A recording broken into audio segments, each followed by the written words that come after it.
Lisa Rubel from Quilty Zest, and I'm here with a video talking about week 2 of the Strippy Improv Holiday Quilt Along. If you want to join along, this is what the pattern looks like, and you can find it on my Etsy shop. And for week 2, we're going to talk about block construction. That's also our topic for week 3. In week 2, I'm going to focus on some of the piecing tips that I have, as well as talk a little bit about embellishing. And then in week 3, we'll talk about putting the background, the reverse applique backgrounds over our blocks and some tips for that. So for this week, let's talk about piecing. So you can see the one I held up right here is my snowflake block. And here's what my low volume piecing looks like. And then this will go over the top. That one is pretty straightforward. One of the ones that is a little more complicated is the holly and berry block, and that's because you're basically piecing in 3 different spots. So let's take a look at that. So I've drawn my shape on my muslin and I've pieced over the 2 holly leaves and the berry area, and then I've got my cutout piece as well. And you can see right here some of these pieces overlap a little, and we may need to trim a bit so that they don't show through the wrong spot. So what I'm going to do is I'm going to lay this over it and see how I did in terms of my piecing. And if I put it right there, you can see I don't have any color showing in the wrong spot, and I've got reds down by the berries, the green up here. So if I shift it slightly, you can see this light green is showing through from over there.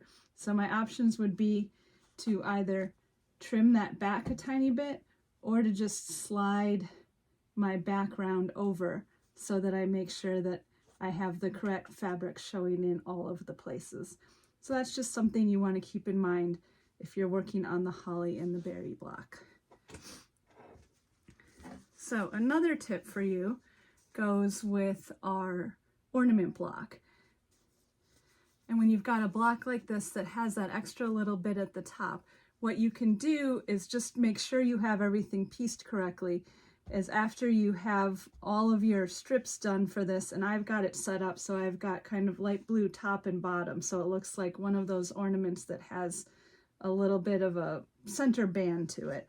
So what I did to make sure I had about the same amount top light and blue showing, top and bottom light blue showing, is before I sewed this gold piece on, I laid my block background over it and then kind of marked just with my finger where I wanted to put that top little gold. And that way I knew where to piece it so that when I put the background on top, I would have it in the right spot so that my ornament was oriented correctly. Okay. So here is a look at the candy cane and the candy cane background that goes over it.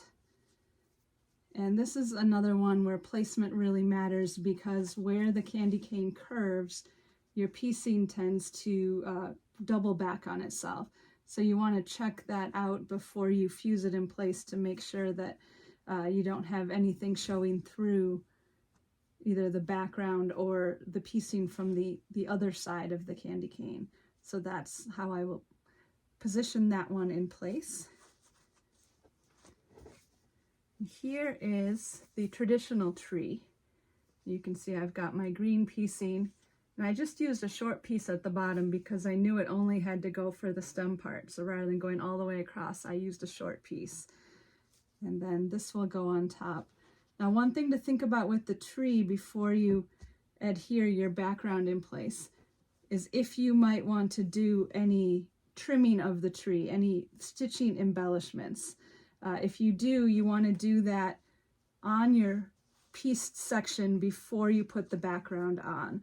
So I did all of the stitching just straight on the green like that, and made sure I went far enough to the sides so that when I would put the background piece on, it would cover the ends of the stitching. You can actually kind of see, if I fold this back, you can see where my stitch edges are. But that is a step you definitely would want to do before you added your fused reverse applique background. So let's take a look at the stocking as well. Now this is one, because the stocking template has a little cuff shape at the top that you can see the indentations for. The ones that I've made so far, I've wanted that cuff to be all one color. So when I go and put my background piece on, I'm going to pay attention to the position so that my top piece of fabric is the only thing showing above that little indentation of the cuffs. See, if I slid it down, I'd have a different look, and same if I went up. So I'm trying to create a specific cuff there, and that's all in the background placement. Another one that has that same effect is our snow globe, because there's the top edge of our base, and so you want to make sure you've got that in the right spot so that you've got the white globe above and then the base, which in my case is red, below. Now you don't have to figure out what's going in the middle of your snow globe until after you put the background on if you don't want to, because it won't extend beyond the edges. But if you did want to do any stitches to like make it look like there were snowflakes or something like that, like a snow globe has, you would want to do those before you put that background on. Then I saved the most fun two for the last. Here is the snowman. A couple things about the snowman. First, it's pieced with white down here, and then I chose black for a hat, which is a big enough contrast from my dark background that you'll be able to see it. So first thing, when I am positioning this to fuse it down, I want to make sure that the hat starts right at the top of my rounded snowman head.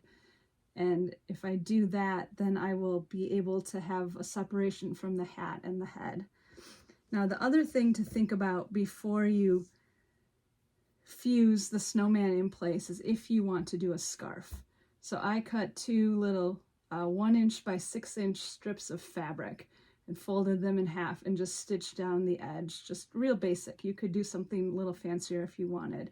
And so the key for adding the scarf is before you fuse, you are going to stick the end of the scarf under that edge. And then when you go to fuse, it will hold, the fusible web will hold that scarf piece in place. And you're going to want to do that on both sides, like that. And to make it even easier, what I sometimes do when I do this is I will actually fuse the head first so that I've got the background stuck down onto my block, and then I will go and fuse one side and then the other. Now, the one thing I want to point out with this is when you fuse that scarf piece, it is fusing this little background point to the scarf rather than to your snowman. So after you put this on, this will still be loose. So what you want to do right away then is go and do your stitching around the edge to help hold those scarf ends in place. And definitely do that before you would then tie your scarf ends together to cozy up your snowman. And the last block I wanted to talk about is our gingerbread guy. Because if you have a gingerbread man, you might as well decorate him, right? That's half the fun of making gingerbread cookies. So similar to the scarf, we're going to position these little frosting pieces as you fuse the background in place. So I've got two that are a little narrower for the arms, and then two that are a little wider for the feet, and you'll see those on the template. And so what I'm going to do, same thing, I'm going to fuse my head in place, which will help to hold that. And then I'm going to take the little arm and tuck it under to make sure that both ends extend beyond my background. And then I will fuse in place both that section of the background and that little frosting arm. And that way you know that the frosting is in exactly the right spot. So you do that again on the other arm and then on both of the legs. And after those frosting spots are secured, then go over the whole gingerbread again with your iron to make sure that the entire background is fused onto your piece section so that your gingerbread is secure. And then any additional decorations you would do, whether little buttons or eyes or a bow tie or anything you want to do that will be in the center of the gingerbread, you can do afterwards. So I hope that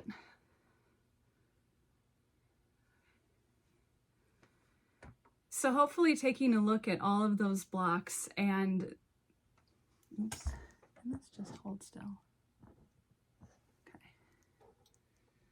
So hopefully taking a look at all of those blocks and how I piece them and then how I position the background on top is helpful. Next week in the video, we'll be talking about additional embellishments like snowman stick arms and snowman faces, and then things to put in the snow globe, as well as talking about different stitches that you can use around the outside of your block to secure your reverse applique background to the pieced section of your block. And then the last thing I'll be talking about is if you've chosen a background that is a little on the lighter side, about how you can use fusible interfacing to add a little extra layer to prevent any of your strip piecing from showing through. So have fun making your blocks this week, and I'll see you back here next week for week 3 when we have our second block discussion.